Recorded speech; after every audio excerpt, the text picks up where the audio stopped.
We don't talk enough about dealing with aging parents, especially the ones that have health complications. I just feel like no one truly prepares you for all of the shifts, the changes, the role reversals, and all of the things, but we're gonna talk about it today.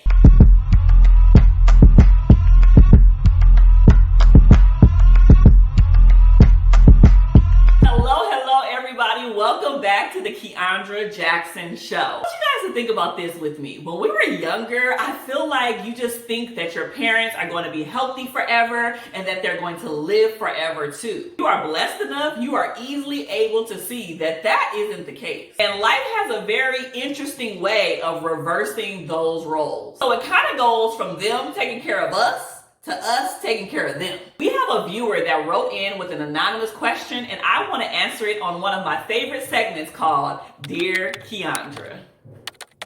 Dear Kiaundra, I've seen my mother's health decline over the years. Just recently, she was diagnosed with a terminal illness, and I have no idea about what to do. They say she doesn't have long to live, and I am the only child. This is so hard for me because I want to be there for her, but I also want to protect my mental health too. Please share any advice that would help. Wow, this is a tough one, but if you have burning questions that you want answered live on the Kiaundra Jackson Show, all you need to do is make sure you email info@kiaundrajackson.com and your question could potentially be featured on our show. First of all, whoever wrote this, I want to express that you are so strong to be able to express everything that you just shared with me in a very vulnerable and concise way. What you're dealing with is extremely hard. And while I may not have all of the answers, I think these 3 things will be able to help you and all of our other viewers who are dealing with aging parents, especially if they have medical issues, this journey that we don't talk about as much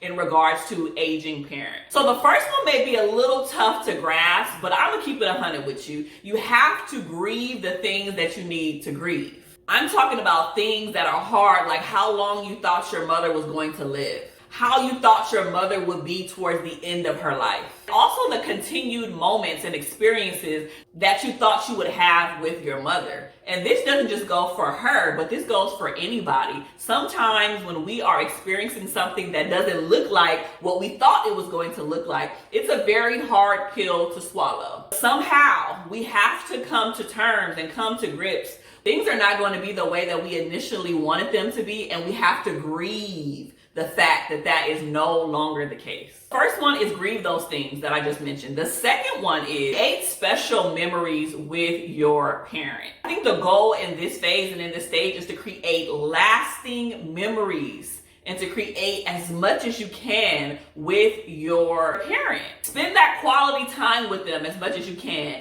Take that trip with them if they have the physical capacity to do so. Go to that restaurant, write them a letter, send them the text messages, buy them gifts, do whatever you need to do to create those memories, because again, you don't know how long you're going to have with that parent. You also don't know how you're going to feel when all of this is gone. So try to create those favorite moments with your parent as much as possible. And even though you may not have as much time as you would like with your parent, try to make it count as much as possible. I just like to think about this one as not having any regrets. You know, you don't want to look back on this time. You don't want to look back on this phase and be like, man, I should have done this. I could have done more. I shoulda, coulda, woulda. You don't want to have that. You want to be able to say, I did as much as I can. I gave my best. I did what I knew how to do. And I don't have any regrets on how I handled the situation.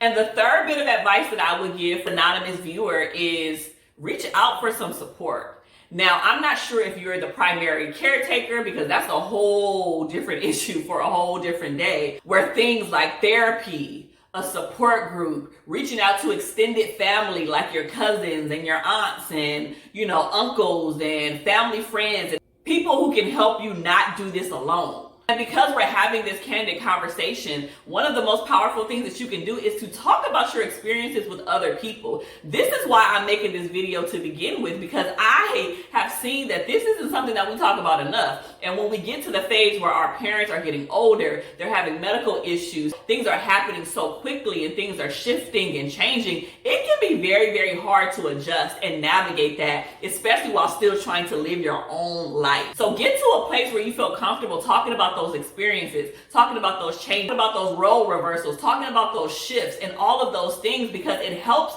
people who will experience this, who are coming up and who haven't experienced it yet, but they will. It helps them with their own entire process. They also know that they're not alone, that they're not the only person on the planet dealing with this. They also know that this is something that majority of the people go through, and it is a privilege and an honor to stand beside or stand along a parent as they age or as they have medical issues when we may not even know what the outcome will truly be. Also, as I wrap this whole point up, don't feel guilty about taking a break. You talked about making sure that your mental health was priority in addition to making sure that you're there and available and present for your mother. Listen, it's okay to take breaks. It's okay to say, okay, I can't call you today. I can't come over today. I'm going to have somebody else do it. I can't cook for you today. This week is a little rough for me. I got my own stuff going on. I'm going to try to be there for you in a different way. It's okay to do that. And don't feel guilty if you have to take space, because you are no good to your mother if your own mental health is not up to par. You are no good to your mother if you are depressed, if you are sad, if you are experiencing the grief, the loss, the extra things that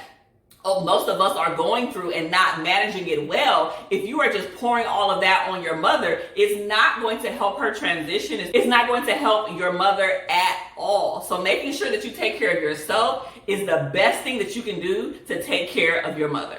Now, as we are closing today's show, because it's a wrap, I wanted to leave you guys with this nugget. You may not be in a place where your parent may be terminally ill or going through something medically, but naturally, as our parents age and get older, things start to shift. They're not as sharp anymore. The dynamics of our relationship changes. And like I said, those role reversals tend to happen. Now you checking in on them to see if they went to their doctor's appointment, and you checking in on them to see if they taking their medication, and you checking in on them to see if they ate. This seems like we are becoming the parent and they are becoming the child. But the only way to normalize these conversations and help individual people go through these things is to talk about it more. This is why we need to share our experiences. We need to be bold enough to say, hey, I went through that with my mom. Hey, I went through that with my dad. Hey, I went through that with my grandmother or my aunt or uncle or whoever your caretaker was. And a huge part of this is empathizing with those who are currently going through this and who will go through this. Now, I know everybody's relationship with their parent is much different, and not everyone has a good relationship, or everyone doesn't even want to be present with their parent in old age. I understand that, but this conversation is not for those people. This is for the conversations where there is a relationship there and you're trying to maintain that even in their older age. We have to remember too that even if you choose to have children of your own, one day you are going to age. One day you are going to get older. One day you're going to experience the same exact thing with your children that you are currently experiencing with your parent. So if you think about it from that aspect, it really shifts and changes the game so much more, because it allows us to be so much more present, because we know that one day our turn is going to come as well. Thank you for taking the opportunity to watch another episode of the Kiaundra Jackson Show. I hope you learned something, and I hope you can share this with somebody who might need it. I'll see you in the next episode.